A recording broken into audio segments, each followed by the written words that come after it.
Halo semuanya, selamat datang kembali di Alur Film ID. Terima kasih untuk kalian yang selalu setia mengikuti pembahasan alur cerita di sini.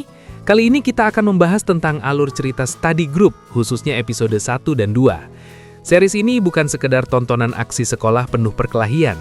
Di balik semua adegan brutal dan sistem ranking kekuatan, ada cerita tentang harga diri, tentang stigma bodoh, tentang sistem pendidikan yang rusak, dan tentang seorang anak yang menolak menyerah meski seluruh lingkungannya mengatakan ia tidak akan pernah berhasil.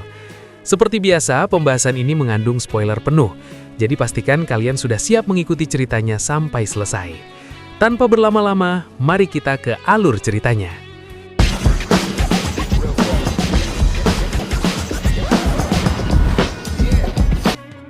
Cerita berlatar di SMK Teknik Yusong, sekolah dengan reputasi yang sangat buruk.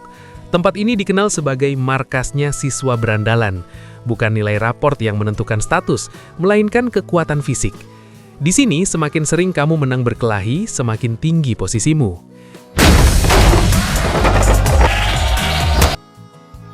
Di episode dibuka dengan suasana kelas yang memperlihatkan ironi besar dalam dunia pendidikan. Seorang guru matematika mengajar dengan penuh keseriusan, menjelaskan materi dengan sistematis. Namun murid-muridnya hampir semuanya tertidur. Tidak ada rasa hormat, tidak ada minat belajar. Satu-satunya siswa yang tetap duduk tegak dan memperhatikan adalah Gamin. Dari sinilah kita mulai mengenal siapa sebenarnya Gamin. Sejak kecil, Gamin selalu berada di peringkat bawah dalam hal akademik. Ia tidak pernah merasakan menjadi siswa berprestasi. Nilainya selalu rendah, rankingnya selalu hampir paling terakhir. Ia sering diremehkan, bahkan dianggap tidak memiliki potensi. Namun ada satu hal yang membuatnya berbeda. Ia tidak pernah menyerah. Saat teman-temannya bermain, Gamin belajar. Saat teman-temannya santai, Gamin mengulang materi. Ia bahkan mengikuti les privat saat SMP dengan guru bernama Lee. Ia berusaha sekuat tenaga. Tetapi hasilnya tetap mengecewakan. Rankingnya tidak berubah signifikan. Dari situ muncul satu pemikiran penting dalam dirinya. Mungkin masalahnya bukan sekedar soal kepintaran, tetapi metode. Ia menyadari bahwa belajar sendirian membuatnya mentok. Ia butuh diskusi, ia butuh lingkungan yang saling mendorong. Ia butuh kelompok belajar. Sejak saat itu ia memiliki satu impian sederhana, membentuk study group. Namun kenyataan tidak berpihak padanya. Karena reputasinya sebagai siswa bodoh sudah melekat kuat, tidak ada yang mau bergabung dengannya. Waktu berlalu, dan Gamin diterima di SMK Teknik Yusong. Ia menganggap ini sebagai kesempatan kedua. Ia berharap bisa berubah. Namun harapan itu runtuh dengan cepat. Di hari pertamanya, ia menyaksikan perkelahian brutal di dalam kelas. Tidak ada yang mencoba menghentikan. Semua siswa terlihat terbiasa dengan kekerasan. Korban perkelahian itu adalah Sehyun. Sehyun digambarkan sebagai siswa pendiam, lemah secara fisik dan sering menjadi sasaran. Ia tidak melawan, ia menahan. Ia seperti sudah terbiasa menjadi target. Tak lama kemudian, wali kelas baru diperkenalkan, namanya Lee. Gamin terkejut karena Lee adalah guru les privatnya dulu. Lee datang dengan idealisme. Ia ingin mengajar dengan benar. Ia percaya pendidikan bisa mengubah siswa. Namun ia segera menyadari bahwa Yusong bukan hanya bermasalah di level murid.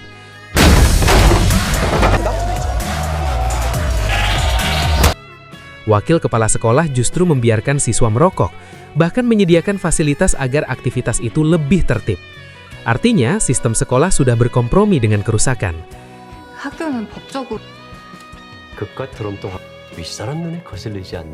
Sementara itu, Gamin mulai memperhatikan Sehyun lebih dekat. Ia menemukan sesuatu yang tidak disadari banyak orang. Sehyun sebenarnya pintar. Catatan belajarnya sangat rapi, sistematis, dan terstruktur. Bahkan diketahui bahwa Sehyun pernah meraih peringkat 2 dalam ujian masuk sekolah. Artinya, ia memiliki potensi besar yang terkubur di lingkungan yang salah. Gamin kembali menawarkan ide kelompok belajar. Namun Sehyun menolak. Ia menunjukkan sebuah aplikasi yang menjadi pusat sistem sosial di Yusong. Aplikasi itu menampilkan ranking siswa terkuat berdasarkan hasil pertarungan. Ranking diperbaharui secara real time. Pembuat aplikasi itu adalah Pihan. 이 학교 전체 서열 Pihan adalah siswa peringkat 1. Ia bukan hanya kuat secara fisik, tetapi juga cerdas dan manipulatif. Ia mengendalikan keseimbangan kekuasaan di sekolah lewat rasa takut. Dengan sistem ranking itu, siswa terdorong untuk terus bertarung demi menaikkan posisi. Semakin tinggi ranking, semakin dihormati. Dalam sistem seperti itu, belajar menjadi tidak relevan. Namun Gamin tetap tidak menyerah. 세연아 나는 그냥 씨발 아무것도 Ketika Sehyun kembali dipukuli, Gamin akhirnya turun tangan. Dan disinilah penonton dikejutkan oleh fakta penting. Gamin ternyata sangat kuat. Sejak kecil ia melatih tubuhnya secara ekstrim. Ia sadar dirinya tidak unggul dalam akademik, sehingga ia memperkuat fisiknya sebagai bentuk pertahanan diri. 초등학교 3학년 때부터 지금까지 Namun gaya bertarungnya unik. Ia bukan tipe agresif yang menyerang tanpa arah. Ia defensif, sabar, membaca gerakan lawan, menghindar, lalu menyerang di momen yang tepat. Tentangan memuncak ketika Hyunwoo menyerang Gamin dan membakar buku catatan Sehyun. Buku itu bukan sekedar kertas, itu simbol usaha, itu simbol harapan. Melihatnya terbakar, Gamin kehilangan kesabaran.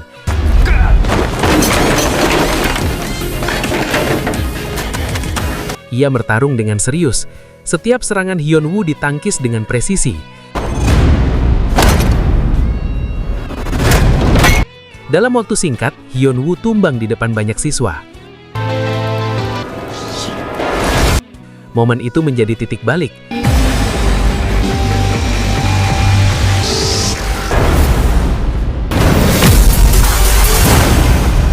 Sehyun akhirnya melihat bahwa Gamin bukan anak bodoh tanpa arah. Ia memiliki tekad dan prinsip.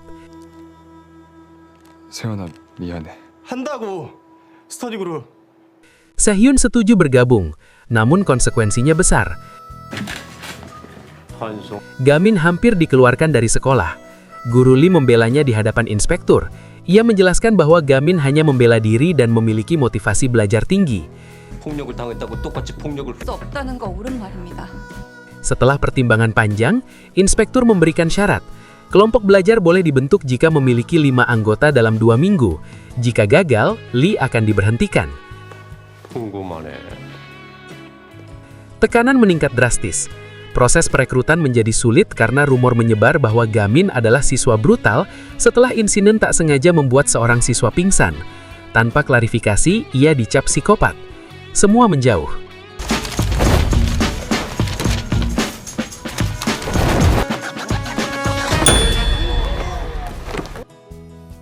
Di sisi lain, Pihan mulai merasa terancam. Ia melihat potensi perubahan yang dibawa Gamin. Ia memerintahkan Hyunwoo untuk mengintimidasi Lee agar mundur. 짭새는요 Ketika Lee diserang di apartemennya, Gonyap terlibat. Ia siswa cerdas dengan latar belakang luar negeri. 덤벼. Awalnya ia meremehkan ide kelompok belajar. Namun ketika melihat Gamin datang menyelamatkan gurunya dan melawan banyak orang sekaligus dengan teknik yang matang dan terkontrol, pandangannya berubah.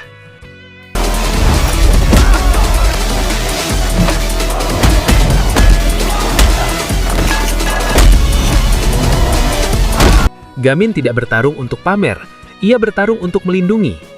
너도 피아노 뿔만 새끼니까 뭔가 뒷달 조심해라 Akhirnya Gonyap setuju bergabung.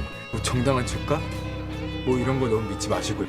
Kelompok mulai terbentuk, Gamin, Sehyun, dan Gonyap. Namun ancaman masih besar. Mereka masih butuh anggota tambahan. Waktu terus berjalan. Tekanan dari Pihan belum berhenti. 어떡하지? Di akhir episode, muncul petunjuk tentang seorang siswi bernama Jiwoo yang mungkin bisa direkrut. 지우라고 지우 Gamin terkejut, karena ternyata sekolah ini tidak sepenuhnya diisi siswa laki-laki seperti yang ia kira. 남녀 공학이다. Cerita ditutup dengan suasana penuh ketegangan. Kelompok belajar ini bukan hanya tentang nilai, tetapi tentang melawan sistem, tentang membuktikan bahwa seseorang tidak harus mengikuti arus untuk bertahan, tentang seorang anak yang dianggap bodoh tetapi memiliki mental baja. Perjalanan mereka baru saja mulai. Dan pertanyaannya sekarang adalah, Apakah tekad dan kerja keras cukup untuk mengubah sistem yang sudah lama rusak? 한다고 스터디 그룹. Itulah pembahasan alur cerita Study Group episode 1 dan 2. Jika kalian suka pembahasan ini, tulis di kolom komentar ya. Jangan lupa like dan subscribe agar tidak ketinggalan kelanjutannya. Terima kasih sudah menonton sampai akhir. Sampai jumpa di pembahasan berikutnya. 쪽팔리잖아. 첫날 그만두기.